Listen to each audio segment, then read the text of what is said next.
Oi, gente, boa noite. Boa noite a todos vocês. Mais um Artefato ao vivo, né, Will? Mais um, né? Mais uma quarta-feira gostosa aqui na TV Unesp. É isso Bom, aí. e o programa de hoje tá bem bonito, né, Ju? Com certeza. Pois é, hoje é dia de explorar as riquezas do interior aqui no Artefato. Nós vamos falar sobre uma iniciativa que preserva a memória da região de uma maneira super bonita de se ver. É o projeto Boca do Sertão, que acabou de tirar do forno um livro sobre a história de Piratininga e sobre a relação da cidade com o café. E para nos contar mais, né, sobre esse trabalho, nada melhor do que conversar com o idealizador do projeto, o jornalista Luiz Paulo Domingues, que já está aqui conosco no estúdio. Pois é, e além do bate-papo, a gente também te convida para conferir a reportagem especial que apresenta o trabalho da fotógrafa Amanda Rocha. E tem também a agenda com os principais eventos da semana e a rodada de dicas culturais. Vamos então pro sofá, Ju? Vamos começar. Bom, vamos lá então, porque o nosso convidado já está aqui aguardando a gente. A gente está aqui hoje com o Luiz Paulo Domingues, que ele é o idealizador desse projeto Boca do Sertão. Já esteve com a gente aqui no Artefato numa edição passada com a banda Universo Elegante. Então, Luiz, muito obrigado pela sua presença aqui novamente com a gente, ainda mais com um projeto tão bacana quanto esse. Obrigado a vocês de terem me convidado. Imagina, é sempre um prazer, Luiz. Ó, para você que está em casa, a gente sempre conta com a sua participação também. Então, se tiver alguma pergunta ou comentário, é só nos enviar pelas redes sociais da TV Unesp. O nosso endereço no Facebook é o facebook.com/TV Unesp e você consegue nos achar também no Twitter, através do perfil @TV Unesp. É só comentar usando a hashtag Artefato. Pois é, bom, então pra gente começar o nosso bate-papo, a gente falou na abertura do programa que acabou de sair do forno um livro. O livro é esse aqui, ó. Bonitão, que a gente tá hein? vendo, bonitão. Fotografia do Calil Neto na capa, uma das fotos mais bonitas que eu já vi, talvez, de Piratininga. E eu queria que você contasse pra gente, Luiz, um pouquinho como que surgiu a ideia desse projeto. Ele não envolve só o livro, né? Então eu queria saber como que você teve o estalo de, tipo, isso aqui rende um projeto. Sim. Na verdade, faz 5 anos que eu trabalho em Piratininga e sempre de cara, quando eu conheci a cidade mesmo profundamente, eu vi que era uma cidade que tinha um potencial turístico nesse sentido de história e de educação muito forte. Então eu me associei com um biólogo que tem uma fazenda lá e a gente montou um museu do café da Fazenda São João, que recebe escola, recebe grupos de terceira idade, recebe universidades. A Unesp esteve lá agora com 3 turmas do jornalismo. Então, já estou trabalhando com a preservação histórica e, mais do que preservação, eu diria, com o fomento da vontade de entender a história, de fazer a galera pesquisar sobre a história da cidade, que é muito rica. Sim. E esse livro veio nesse sentido, porque eu pretendo fazer a história de todas as cidades que tiveram trajetória parecida com Piratininga no café e na ferrovia. Né? O livro mostra bem isso e tem muitas cidades na nossa região que se inserem nesse quadro aí, nesse perfil. Tem uma história de que você costumava pedalar por Piratininga e foi Sim. nessas pedaladas que você teve a ideia do projeto, foi Exato. isso mesmo? Quando começou, exatamente, eu comecei a me interessar mesmo quando eu comecei a ir nos finais de semana, não era realmente pedalar, eu faço trilha até hoje, todo final de semana, trilha a pé nos morros que tem lá. Piratininga tem bastante morro, floresta aí. E aí que eu comecei a achar esses lugares, como essa igreja, achei numa trilha, né? E aí eu comecei a organizar essas imagens, comecei a levar o Calil para lá para fotografar comigo. Despertou a curiosidade, né? E aí a gente percebeu que isso se fechava num livro. Né? Até pra gente saber, então, o projeto Boca do Sertão é composto do livro e do jornal exatamente. também, né? Acompanhando o livro, foram 2 projetos para o PROAC.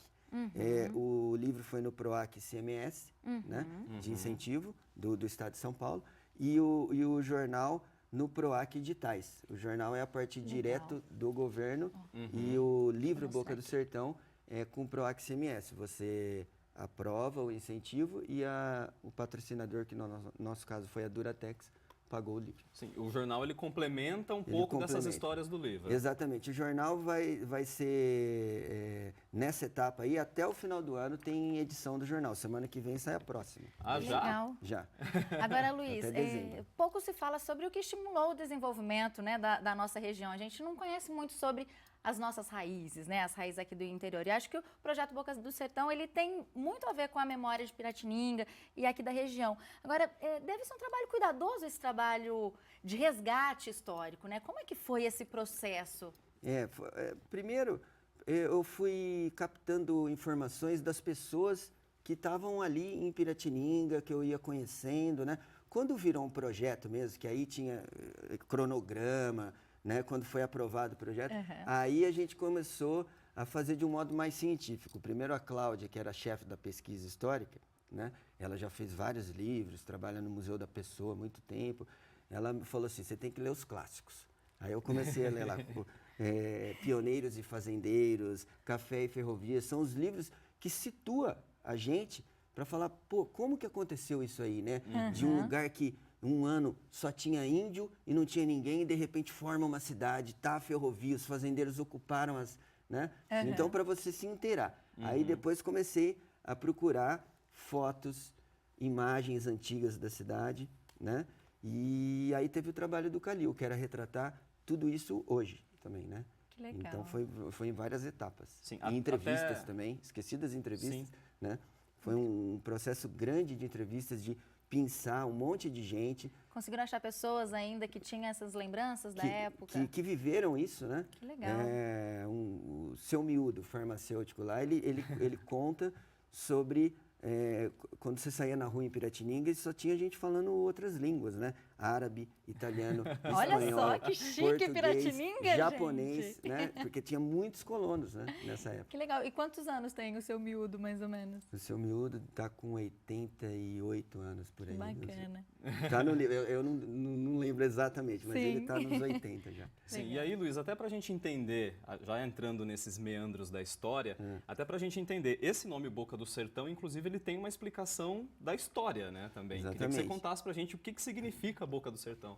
É um conceito da época, como o mapa do estado de São Paulo mudava quase que a cada ano, né? Um ano chegava até o meio do estado, depois chegava 100 quilômetros para frente, depois no outro ano chegava 20 mais, né? Então, a Boca do Sertão é a ponta da linha da ferrovia, qualquer ferrovia. É onde o Judas perdeu as botas da ferrovia. Exatamente, né? Ou seja, era onde o trem chegava no seu ponto terminal. E na era de ouro do café, esses pontos terminais, as bocas do sertão, eram onde pagava mais salário. Então, para atrair os empregados, os colonos que estavam nas fazendas mais antigas, né? Então, como estava se abrindo extensas áreas de plantio de café todo ano, então era preciso atrair essas pessoas. Então, pagava-se mais na Boca do Sertão. Então, ia um monte de gente para lá, né? Formava-se uma aglomeração urbana. Então, ia um monte de comerciantes que queriam vender para esse monte de gente. E os grandes fazendeiros que iam formar o coronelismo, né? Porque era todo o processo do coronelismo dessa época. Sim, aí. e tem a história bacana de que as cidades elas perdiam o título de Boca do Sertão também, né? Conforme a fazenda, o estado avançava para frente, aquela cidade que era o final da linha deixava de ser o final da linha. Exatamente. A linha férrea ia crescendo, né? Ia para frente, a cidade perdia a condição de Boca do Sertão. Na verdade, demorava uns aninhos para perder, porque as primeiras estações logo depois eram pequenas povoados, até formar uma cidade maior na frente. No caso de Piratininga, ela perdeu mesmo quando chegou em Marília. Marília, né, cresceu. Mas como ponta da linha da ferrovia, ela ficou 19 anos. Né? Uau! Que bacana. Em Piratininga. Por isso que tem tanta história, né? Exatamente. Agora, Luiz, como o livro traz esse retrato histórico, eu queria que você contasse um pouquinho pra gente como que era ali a região de Piratininga antes desse desenvolvimento que foi trazido pelo café.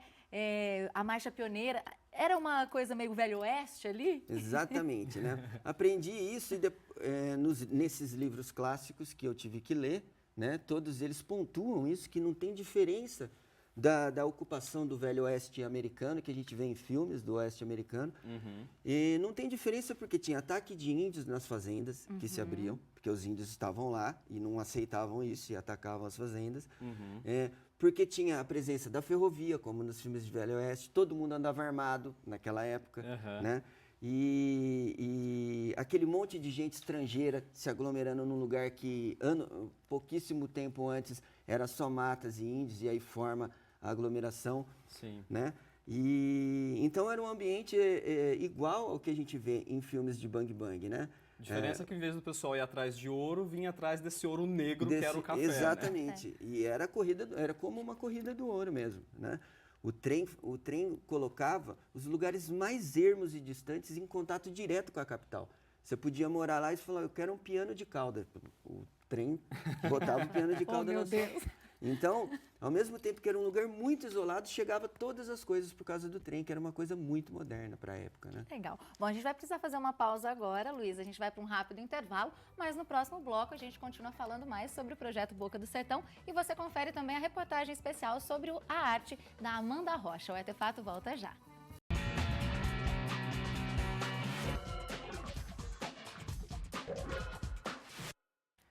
Estamos de volta com o Artefato, hoje falando sobre o projeto Boca do Sertão.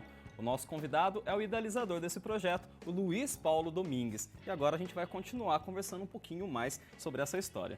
É isso aí, Luiz. Estou aqui adorando essas histórias aí que a gente mal conhecia aqui da nossa região.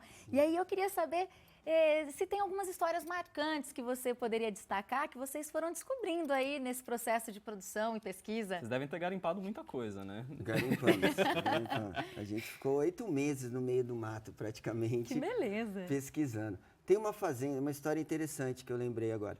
Tem uma fazenda que é linda, inclusive até hoje, a Fazenda Brejão. Todo mundo de Piratininga conhece essa fazenda. E nessa fazenda, as fazendas nessas épocas eram verdadeiras cidadezinhas, assim. E tinha venda, tinha médico, tinha um monte de profissionais que moravam lá. E na Fazenda Brejão tinha a venda mais popular de Piratininga. Dizem que era melhor do que qualquer venda da cidade. Quando as tropas do Getúlio Vargas vieram ocupar na Revolução aqui a região, as tropas passavam na venda da Fazenda Brejão, comiam, bebiam tudo o que queriam e iam embora sem pagar. Né? De tão boa que é, de tão popular e tão conhecida que era a venda da Fazenda Brejão. E tem umas histórias de terror também, né? Pô, isso a gente percebeu, né? Todo lugar que as pessoas ficam muito na zona rural sem ir para a cidade acaba gerando essa crendice, misticismo. Piratininga é muito rica nisso, né? A história mais conhecida de Piratininga, que todo mundo de lá conhece, tem várias no livro aqui, mas a da orelha. Um animal arrancou a orelha de um cidadão que estava tentando chegar da Fazenda Viado até a cidade, e aquele caminho, até hoje, você ouve ele berrando, dá minha orelha, dá minha orelha. Dizem que ouvem, ou você já ouviu também? Não, eu nunca ouvi, mas a criançada de Piratininga até hoje é educada com essa história. Se você entrar naquela trilha lá que vai para a Fazenda Viado, você vai ouvir o bicho e você pode perder a orelha. Ou seja, tem muita gente que não vai dormir hoje com essas histórias. É o bicho-papão de Piratininga, né? É muito conhecida essa história lá. Legal. Luiz, aí até agora a gente conversando um pouquinho até sobre um aspecto amplo envolvendo história, que acho que assim, a gente já comentou hoje de que muita gente não conhece tanto a história dos municípios, a história da região em que vive. E eu queria saber, um projeto como esse, do Boca do Sertão, essa possibilidade de as pessoas conhecerem mais sobre a história, como que você imagina que isso pode modificar o jeito como a gente vê a nossa realidade hoje? Pode trazer mudança significativa na vida das pessoas? Eu acho que é imprescindível que todo mundo que mora numa cidade, que gosta da cidade que mora, se entenda inserido dentro do contexto, dentro da história da cidade. É óbvio que se você conhecer profundamente a história do lugar onde você mora, você vai gostar muito mais desse lugar. Sim. Compreendendo a história, você vai ver as atrações que esse lugar tem, né? Sim. O projeto do livro é nesse sentido, né? Despertar no pessoal que mora em Piratininga, né? Uma ideia mais clara, mais distinta do que é Piratininga. Né? O meu projeto é até ambicioso demais. Eu quero desenvolver o turismo rural, pedagógico e histórico em Piratininga, focado nessa época dos coronéis, na época na era de ouro do café, da Marcha Pioneira. Eu acredito que já está plantando uma sementinha, Estou plantando, né? Estou plantando, com o museu, com o livro, com o jornal. Com certeza, acho que já tem um bom começo aí de caminho. Agora, existem mais etapas desse projeto? O que vocês esperam que esse trabalho reflitam em outras ações significativas também? Sim, eu acredito que dentro de Piratininga teve uma repercussão muito boa o livro. Ah, que bacana. Acredito que os meus alunos lá de Piratininga, eu não estou dando mais aula na escola, agora os alunos que vão lá no Museu do Café, né? Mas eles vão conseguir ter uma visão mais adequada da cidade onde eles vivem. Eu percebi que muita gente nem sabia que a estação de trem que está lá foi uma estação de trem, ou seja, não tinha nenhuma visão do desenvolvimento de Piratininga, do porquê de Piratininga estar ali. E agora isso vai ajudar que as pessoas entendam, e esses projetos eles são complementares, né? Então vai gerando atividades novas na cidade. Eu acredito que as pessoas acabam se introduzindo nelas de alguma forma. Sim. Sim. Até aproveitar, Luiz, a gente aproveitar aqui para acreditar também no trabalho de todo mundo que estava envolvido agora nesse projeto também, que acho que é uma coisa bacana também, né? Então, deixar aqui registrado que o design do projeto foi criado pelo Gustavo Domingues. Ele criou tanto o livro quanto do jornal, o design dos dois. Exatamente. Os dois projetos são do meu irmão. Ele Sim. é meu irmão. É seu irmão? Que legal. Tudo em família. Tudo em família. Eu já trabalho com ele faz tempo. Ele trabalha em São Paulo faz tempo e a gente já fez vários projetos juntos. Ah, Legal. já fica tudo em casa. Exatamente. As fotografias que a gente viu, essas fotografias maravilhosas, são do Calil Neto. Que já, inclusive, participou aqui Que do participou, Artefato. inclusive, do Artefato. Beijo, Calil. Beijo, Calil.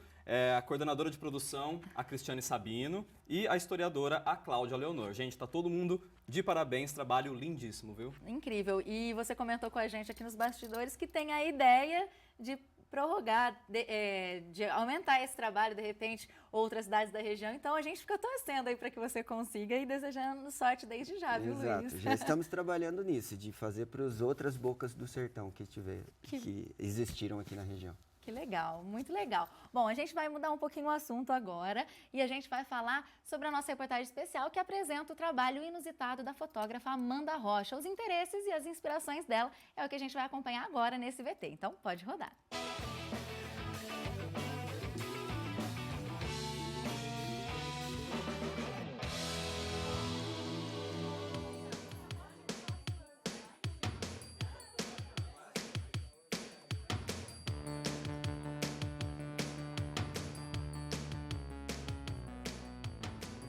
O que me despertou assim interesse em fotografar foi assim, principalmente na faculdade, né? Quando eu entrei para cursar jornalismo, sou formada em jornalismo.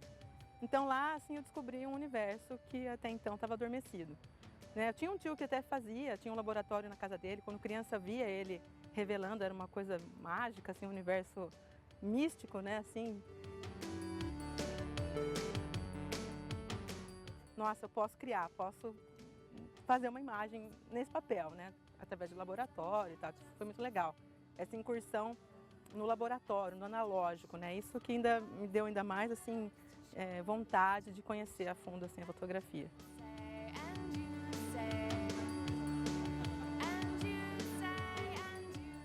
Então eu gosto muito de trabalhar esse lado assim imagético, inventivo da fotografia, né?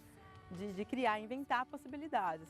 Então, às vezes eu vou inventar uma possibilidade fotografando uma pessoa, num retrato, né? Ou então num lugar aberto, né? Como um bosque, um horto, sei lá.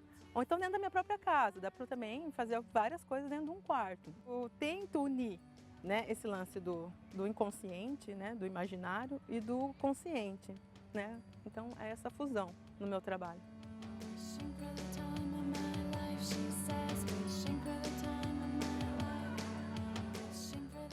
Fotolivro é a imagem no Museu do Sonho, uma visão imaginária de Sandman, que é uma temática que eu gosto muito também, que são as histórias em quadrinhos, né?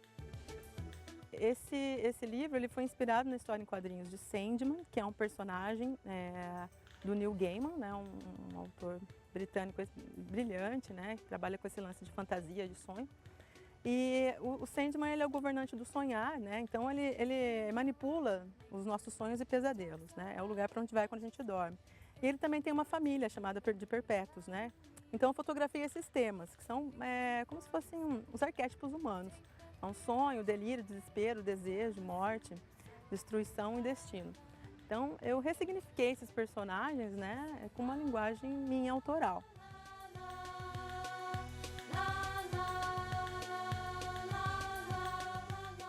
É um jorro mesmo do inconsciente, eu acho, principalmente para mim, né? Do jeito que eu trabalho. Eu acho que eu quero transmitir principalmente pensamentos e sentimentos. Então, a fotografia, ela capta isso, né? O que eu tenho aqui dentro, que eu quero passar de alguma forma, através... Eu acho que a fotografia, ela é uma leitura do seu pensamento, né? Do seu sentimento, né? Então, é isso que eu quero transmitir para as pessoas. This message is for all the people who are always...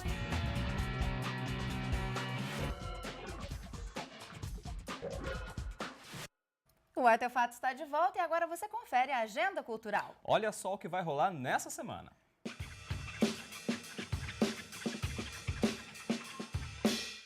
Nossa primeira dica é um espetáculo cênico-musical que rola hoje em Bauru. É o show Flamingos de Fuego, com o grupo The Pampas dos Bros. Nós estamos vendo aí, nós vamos ver algumas imagens deles, que é um quinteto com um repertório cheio de clássicos internacionais, com ritmos como a cúmbia, o tchá-tchá-tchá, o bolero, enfim. Eles trazem a linguagem das ruas da América Latina e uma estética que tem a ver com o bolero dos anos 50. Tudo isso com muito humor. Então, se você tá aí gostando dessas imagens, curtindo aí o sonzinho que você tá vendo, o show é daqui a pouquinho, às 9 da noite, e é de graça, como quase toda quarta-feira, aqui no Sesc de Bauru. Pois é, e para muita gente, para alegria de muita gente, inclusive nessa semana, tem mais um fim de semana prolongado, yes! Inclusive para nossa alegria, né, Ju? Dessa vez agora por causa do feriado do 1º de maio, na sexta-feira. E ele vai ser embalado por música da melhor qualidade aqui em Bauru. É o show de tributo ao Tim Maia, um dos maiores representantes brasileiros da Soul Music. O show vai ser no Parque Vitória Régia e quem comanda essa homenagem é a banda Black Hill, junto com a cantora Paula Lima, que é simplesmente maravilhosa. Essa apresentação faz parte do evento de 1º de maio da CUT e o objetivo é fazer mesmo uma festa para os trabalhadores. Escolheram bem o tema, né? Com certeza. Porque se tinha alguém nessa vida que entendia bastante de festa, essa pessoa era o Tim Tim Maia. Bom, se você em casa se empolgou, o show está marcado para começar às 7h30 da noite, lá no Vitória Régia, e a entrada também é de graça. Bom, e também tem música no domingo à tarde no Sesc, viu? Quem se apresenta é a banda Brasileiras, encabeçada pela vocalista Lilian Jardim. O grupo é formado majoritariamente por mulheres e elas tocam versões de Zélia Duncan, Cássia Eller, Elis Regina e Rita Lee. Vamos ver um trechinho de uma das apresentações, roda aí. Que o nosso amor pra sempre viva, minha dádiva. Quero poder jurar que essa paixão jamais será palavras, apenas palavras pequenas, palavras, momentos. Bom, super bacana, né? Então, pra quem se interessou aí, esse show, tô tentando aqui conferir, é no domingo, então vale a pena dar um pulo no Sesc. O show começa às 4 da tarde e a entrada é gratuita. Bom, de volta pro sofá? Vamos lá, voltar pra nossa dica. Vamos lá pro nosso sofá. Agora é hora da gente saber da nossa dica cultural na nossa rodada de dicas. Bom, começando pelo Luiz, como a gente sempre coloca a nossa visita para fazer a dica primeiro, acho que a primeira dica é o Boca do Sertão, né? Pra começar, Sim, né? pra Pra concluir o começar, assunto também, Eu né, diria que Luiz? É uma boa dica. É uma ótima dica, Luiz. Então, assim, para quem viu o livro, quer conhecer um pouquinho mais sobre esse projeto, como que faz para comprar, como que faz para ter mais informações? Como é um livro com incentivo público, a gente deu mais da metade para as escolas, bibliotecas, patrocinador e o Estado de São Paulo, e o resto a gente está vendendo. Estou vendendo pelo Facebook do Boca do Sertão mesmo. Tem a página lá, você chama inbox, ou no meu, Luiz Paulo Domingues. Também me chama inbox lá, eu levo na casa por R$50. Pô, entrega personalizada ainda. Entrega. Que beleza. Agora a gente quer saber a dica que você trouxe para o programa de hoje, que você também trouxe outra dica, né, Luiz? Sim, como dica de cultura eu trouxe o Museu do Café da Fazenda São João, um dos lugares que eu trabalho.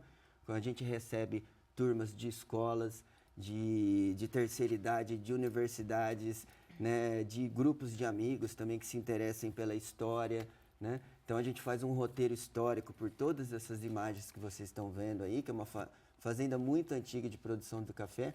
E depois tem a parte ambiental, que o proprietário da fazenda é um biólogo, né, muito estudioso, e ele leva as pessoas pela mata, cachoeira, falando sobre o solo, sobre a água do lugar, sobre os aspectos ambientais daquela região, que é a nascente do Rio Batalha, que é muito importante para nós. Que abastece a gente aqui em Bauru. E nós Exatamente. temos uma amiga aqui na TV que é apaixonada por café, ela está até dirigindo o programa aqui hoje, a Cláudia Paixão. Tenho certeza que ela já vai arrumar um grupinho de amigos e vai lá conhecer. Certeza. Que legal, muito bacana a sua dica, viu, Luiz? E você, Will, representando o Artefato hoje, o que você trouxe pra gente? Bom, pra gente hoje de dica, eu trouxe a dica de um seriado de TV, é um seriado que o nosso iluminador aqui do Artefato me indicou, o André Bazan. Esse seriado chama A Young's Doctor Notebook.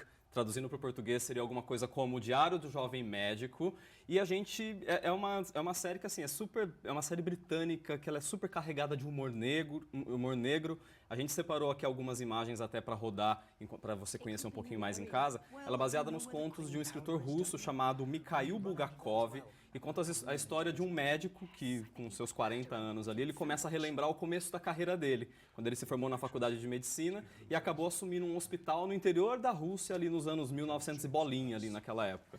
E aí conta um pouco dessa trajetória do profissional que acabou de se formar e vai cair pela primeira vez no mercado, enfrentando todas as coisas dessa vida profissional que normalmente acaba sendo muito diferente da nossa vida de sala de aula, né? Sim. É a hora que você tem que consertar os problemas, pesquisar, atender paciente que chegou ali de última hora. Tem uma cena que ele tem que amputar a perna de um paciente que, assim, é trágico e cômico ao mesmo tempo. Se você em casa quiser conferir, está disponível no Netflix só, foi lá onde eu encontrei. A série lá só tá com o nome original, então tem que procurar o nome dela lá em inglês para poder achar. São 4 episódios, 20 minutos, super facinho de assistir e eu tenho certeza que você em casa vai gostar. Bom, programa chegando ao fim. Luiz, muito obrigada pela sua presença, sucesso aí nos próximos projetos, viu? Muito obrigado. Eu que agradeço o convite da TV Unesp de novo. Foi um prazer. Bom, você aí de casa já sabe, semana que vem a gente volta com mais Artefato ao vivo e a gente encerra o programa ao som da Black Hill, que vai se apresentar com a Paula Lima no Parque Vitória Régia na sexta-feira. Então, tchau, tchau, até semana que vem. Tchau, gente, até mais!